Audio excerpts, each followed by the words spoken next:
friends, and welcome to this walkthrough of the Textguides, the Desert Open Tournament with Mr. RJTV. Hello, buddy. Okay, welcome. Welcome. Welcome. Good. We're off to a good start. I'm very happy to have you here. How are you doing today, my friend? I'm doing great. How are you doing, buddy?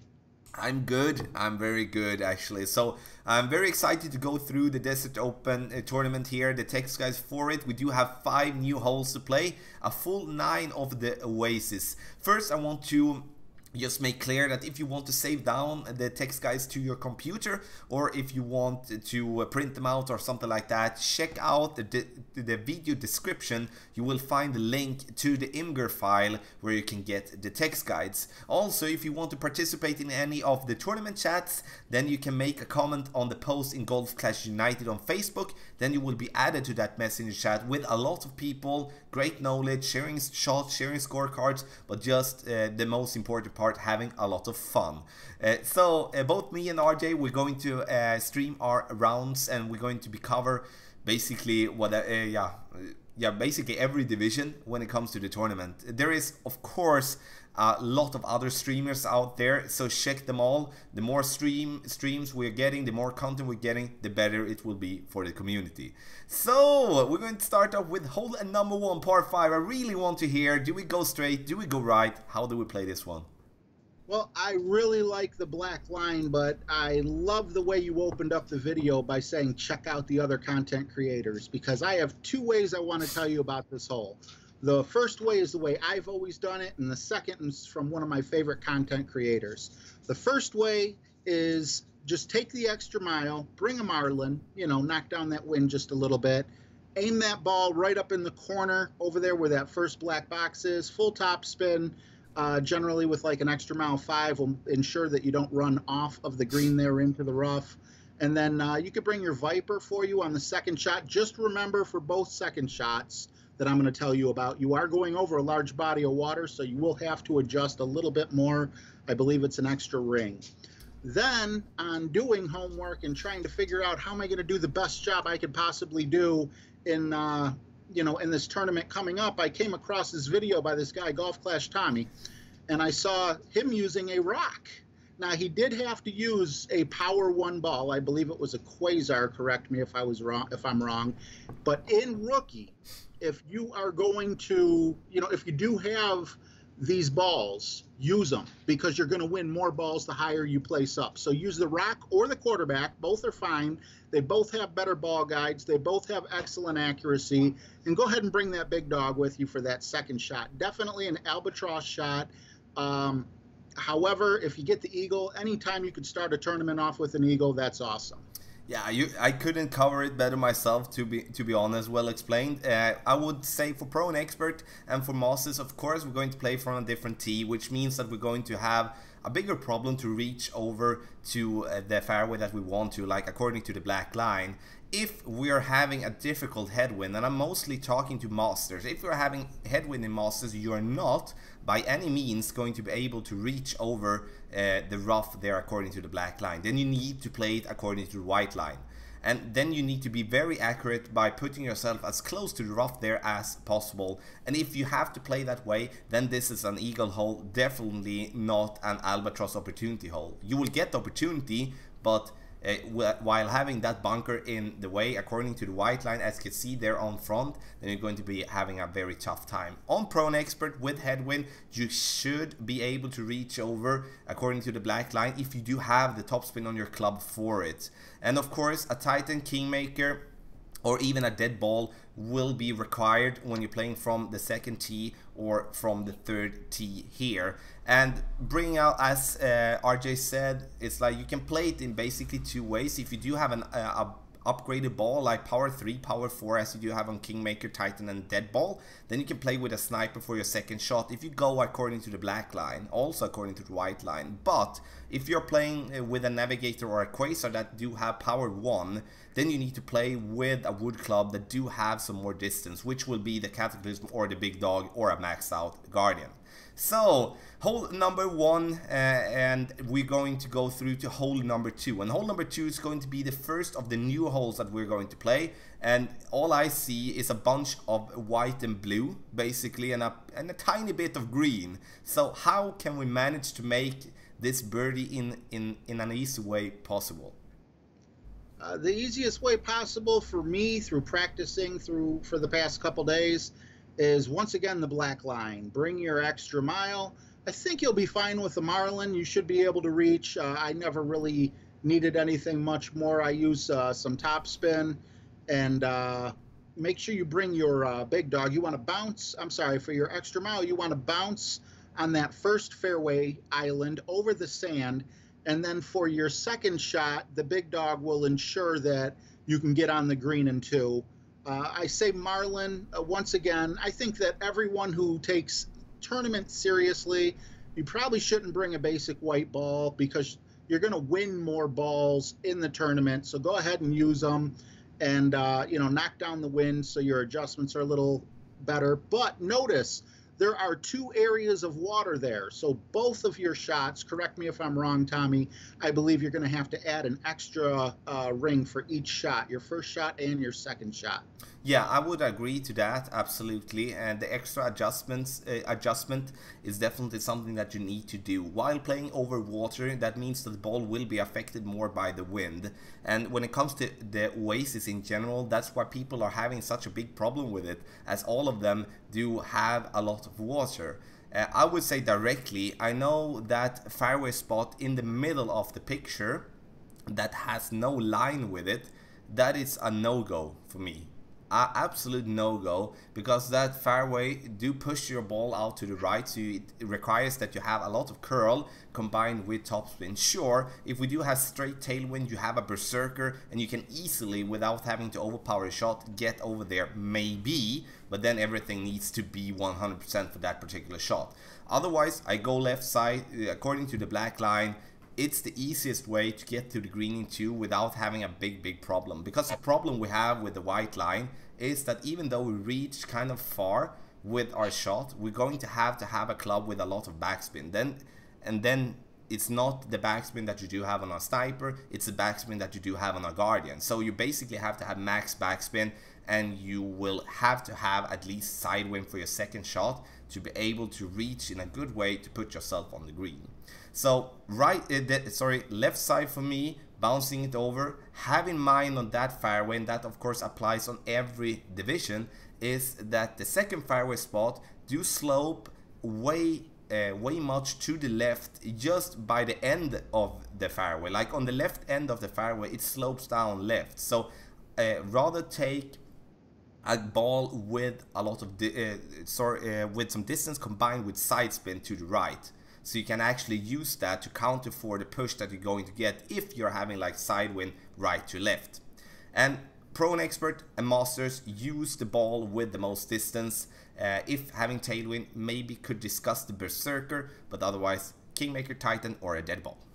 So hole number 3, par 3, and here you can see a black line and a yellow line. I'm going to take why the yellow line is there in the end, but I want to ask you, my friend, how can we make an hole-in-one on this one?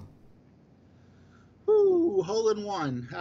I've come close a few times, but haven't done it just quite yet. I like bringing the Saturn, and I also would say you are going to need a ball with at least a 2 side spin rating.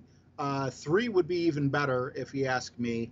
Again, talking to us rookies, we have lower level Saturns, so we're not going to have quite as much curl. So one thing I found that worked for me is using 1 backspin and full left spin, full left curl, aim right where that black box is, as close to the top of the green there, and also as close to the rough, and as close to the left rough as possible.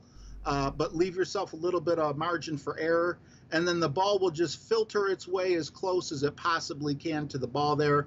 When I try doing no topspin or 1 topspin, I generally end up in the rough or up on the fringe. So that's why I'm saying the 1 backspin kind of ensures I stay on the green and close. Yeah, and you covered that one perfectly. We do only have one way to play this one without putting ourselves in a very tough position. I'm going to take the yellow line, but it says don't use the yellow line. The reason the yellow line was there was before they updated the app, Playdemic and Golf Clash. They had an open shot towards the green, so you actually could use the sand by using 5 bars of topspin, using the sand, rolling up to the pin and getting very close to a hole-in-one, and many of the times getting the hole-in-one. But now when they updated the app, they put a tree in the way, so you can't play that play that way. Sure, you can curl around the tree, etc, etc, but in the end that is just going to be way more difficult than it was before. So that's why we're going to play the black line every single time. And then of course when you can take to Pro and Expert and Masters, Pro and Expert, if we start with that, we're going to have a Sniper as a wood club, we're going to have a Goliath or a Saturn as a long iron. Curl is important, and side spin on a ball is important. I hope we will get some headwinds, tailwind or side wind to the left. Side wind to the right is going to be tough. Then we need to use maximum curl, and that is going to be very hard. On Masters T, we're going to play with a Sniper. The only way we're going to be playing with a driver or another wood club is if we're going to be having a lot of headwind. And as RJ said, Quasar with the wind, with the side spin 2, or a Katana with a side spin 3 would absolutely be a good ball. Pro and Expert, Titan or Kingmaker. And when it comes to Masters, I would love to actually have a Bandera ball here. If that is not going to be enough, like with distance, then I would love to have a Kingmaker instead to just counter for that one. So, my friends, this was hole number 3, and we'll go through to hole number 4. And this is a hole that I hate that I love it, and I love that I hate it. Or like, do we say like that? I don't know. That was very weird. But how do we play hole? Yeah, how do we play hole 4, my friend? I'm with you, man. I love to hate it and I hate to love it. I go with I go with the black line. I go a little bit to the right of the black line because I like the way that the green, if you see the second green kind of drips down by the bunker there. So I kind of like almost clipping over that. I use full top spin, full left spin. You can get away with, let's see, what do I have here? Yeah, Marlin is what I usually use. You can get away with a Marlin. You want to end up as close to that top island, the top of the second fairway as possible. You know, it's kind of like that rough there has a little hill, and so many people clip it and then their ball falls short and they end up in trouble. So for your second shot, I was hemming and hawing about this between Viper and Big Dog. I like to bring the Viper. If you play this shot perfectly, you can do your right rough bump with the Viper. However, if you do clip that middle rough, you're probably going to need both the curl, possibly the top spin, definitely the power of the Big Dog, because you might have to use that second island as a bouncing point. But if everything goes according to plan, you should be able to rough bump your Viper. And I love rough bumps because they get so close to the hole. One of these days, one will drop for me. I just know it. It will. And I can just spin on that when it comes to the rough bump. Rough bump has been, in the latest tournaments, very much featured as a very good way to make something to drop.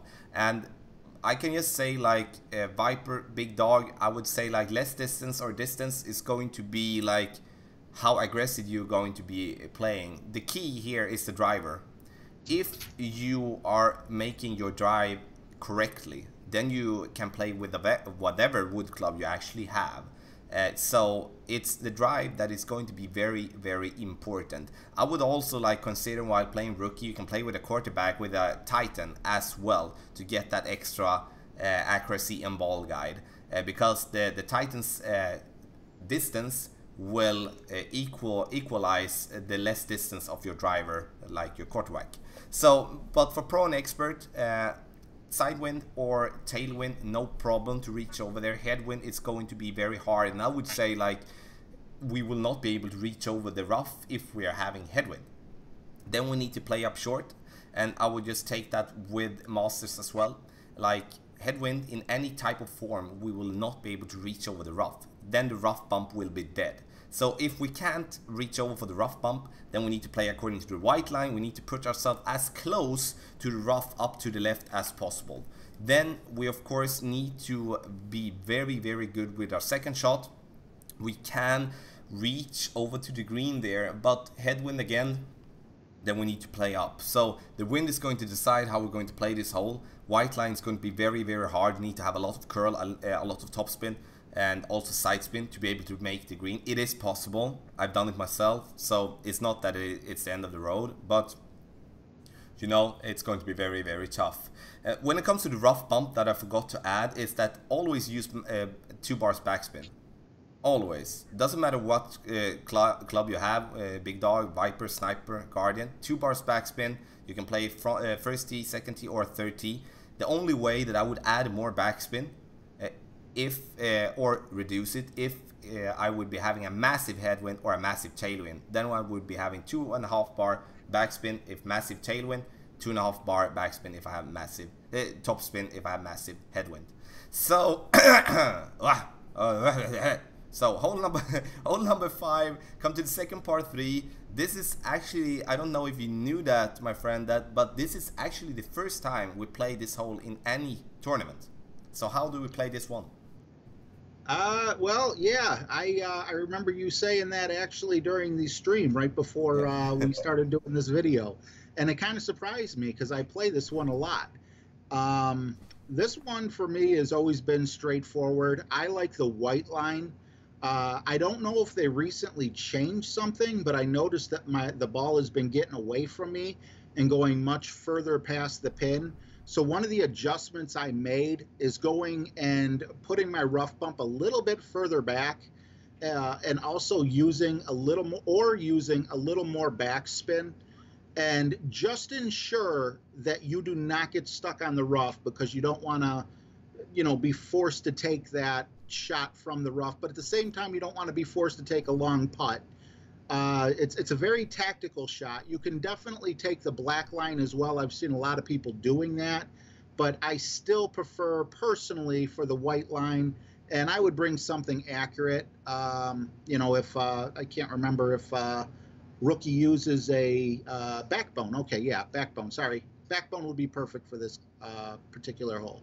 Yeah, and it's down to personal preference in how you want to play this hole, absolutely, in my opinion as well. That's why you have like 3 lines. The yellow line kind of means that you're going to bounce before the rough with a couple of bars topspin to let it roll down. The problem I have with the rough bump, and the reason I don't play the rough bump anymore, if I'm having the curl on my wood club / long iron, that is because depending on the wind that we're going to have, the ball will be affected differently by the bounce. So it's very hard to find a consistent bounce for that particular shot.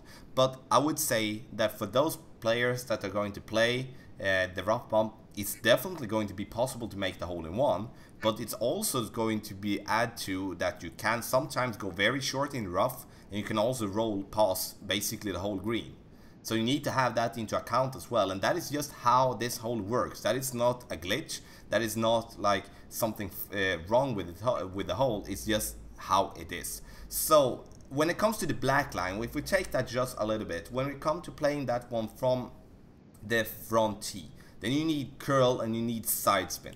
Okay, and you play with your long iron, you need to curl it, and you need to curl it a lot. So if you can't do that, don't bother play that way.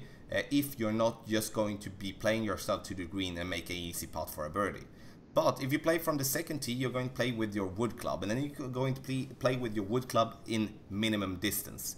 And as for the Oasis holes, I'm going to play this one a little bit more, adding half a ring for my adjustment. Max side spin, I'm going to go with 5 bars backspin if I do have headwind, 6 bars backspin if I do have tailwind. I'm going to use a sniper, and I'm almost going to max curl it. I'm going to max curl it if I have sidewind left to right. So just counter for that. Masters, we're going to play with a wood club in maximum distance. We want to have a ball that reduce the wind, which could be a bandera. If that will be in a case that we will be having to play with a driver, then we need to add a kingmaker and play with a wood club. It's better to play with a wood club than being kind of in between clubs, depending on the wind, of course, when it comes to Masters. So definitely a possible hole-in-one. And it's, as you can see again, you can play it in very different ways. So rough bump, bounce it in the rough or down, or curl it around, no, depending on how you want to play it. But in the end, it's all about secure that easy birdie. So hole number 6. Now we do have hole number 6, 7 and 8, and all of them are new holes. You haven't been playing them that much, so it's going to be very, very tricky. So we start off with hole number 6, par 5. How do we play this one? You know, I didn't get this course as often as I would have liked to, but when I did something kind of neat. And I would take the black line, and it actually bounced on all 3 islands, which I thought was kind of a neat thing. But then I saw you playing today, and you were able to just jump right over that second island. And in doing so, you got your ball a little closer to the rough for an easier second shot on green. So I'm definitely recommending that with the full top spin with your extra mile.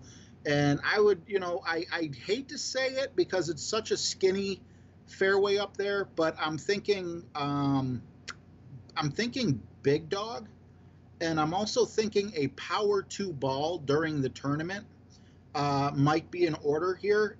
You might also want to find something. A katana might be perfect if you have them in rookie, and you should be able to get away with some backspin. I'm assuming backspin. Correct me if I'm wrong.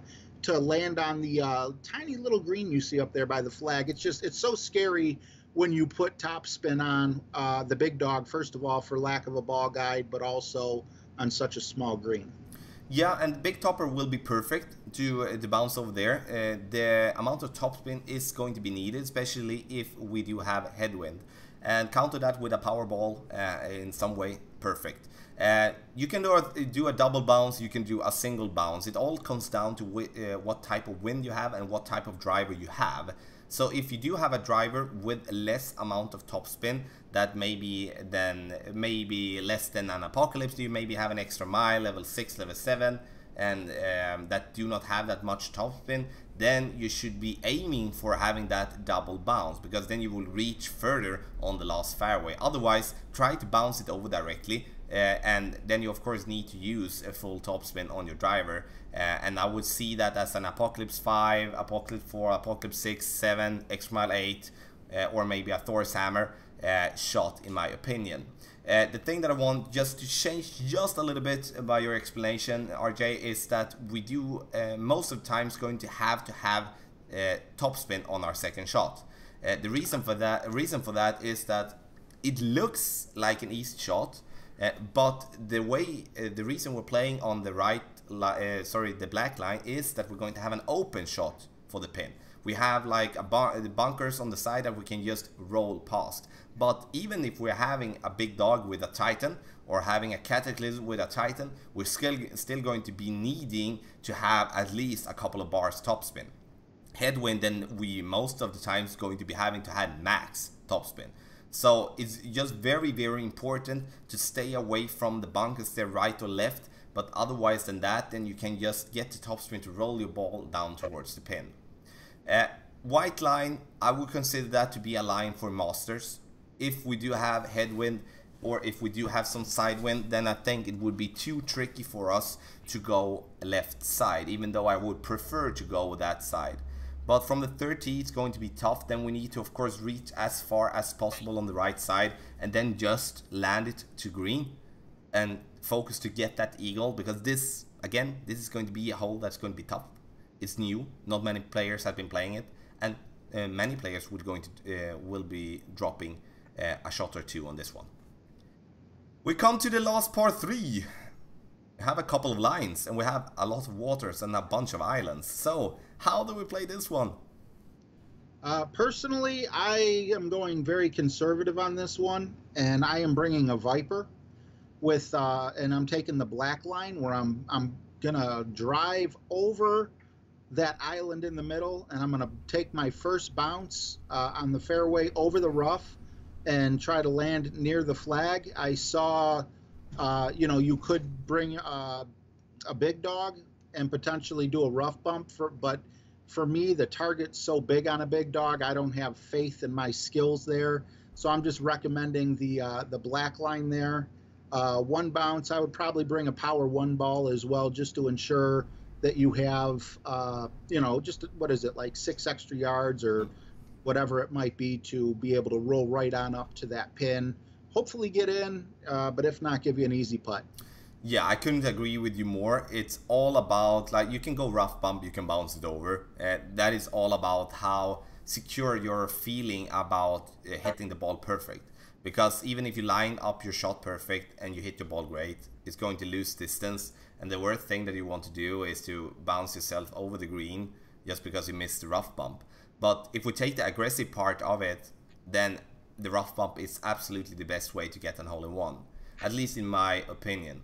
And when it comes to pro and expert division from the second tee, and then I think the rough bump is the way to go, because you're going to be in between clubs with your wood club and your driver. If you are playing with it, then you need to reduce the wind's strength, so you can kind of be more in a better way to adjust for that particular shot. But like, again, rough bump, it is aggressive and it could potentially make a hole-in-one. But if you feel just a little bit concerned about that type of play, don't put yourself in a tricky position and play it conservative. That is something that I absolutely agree with RJ in, because we don't want to see people flying all over the place just because we're trying to hit the rough bump, because again, the target is very big on a big dog.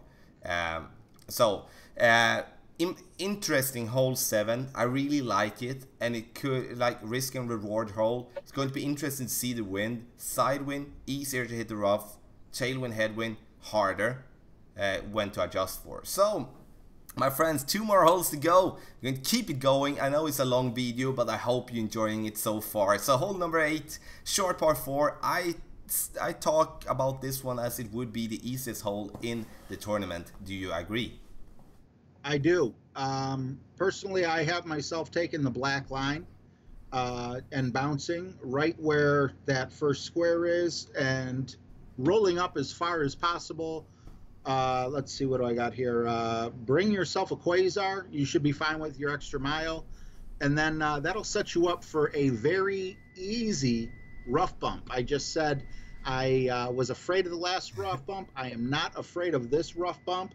I would probably bring the Saturn or the Backbone, probably the Backbone, just because it's a more accurate club, and aim. Don't forget, you're going over water, so when you make your adjustments, hit that rough bump and get yourself a eagle, possibly, if you hit that rough bump right.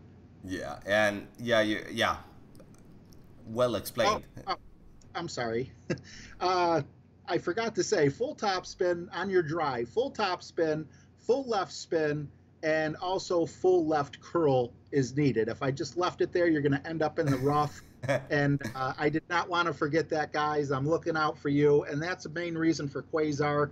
I want to have at least 2. Katana, in my opinion, would be even better. I'm sorry, I had a brain fart there. Yeah, no worries. Glad you covered that one in the end. And I can just agree that the black line is going to be the easier way to play, and it's going to be possible eagle hole, absolutely. The thing that we need to have in mind from pro and expert and masters tee is that it's of course going to be trickier to hit there, to be there. And even if we find ourselves in the rough, we will be able to reach for the green in 2. No worries, because you most usually have a Nirvana level 5, level 6, level 7, level 8, and that is going to be yeah, no worries to reach for the green in 2 if you put yourself in the rough. But if you put yourself on the fairway, you do have a rough bump towards the pin. If we do have tailwind, then we can go according to the white line, and if you being able to bounce over the rough there, you're going to have a short iron towards the pin.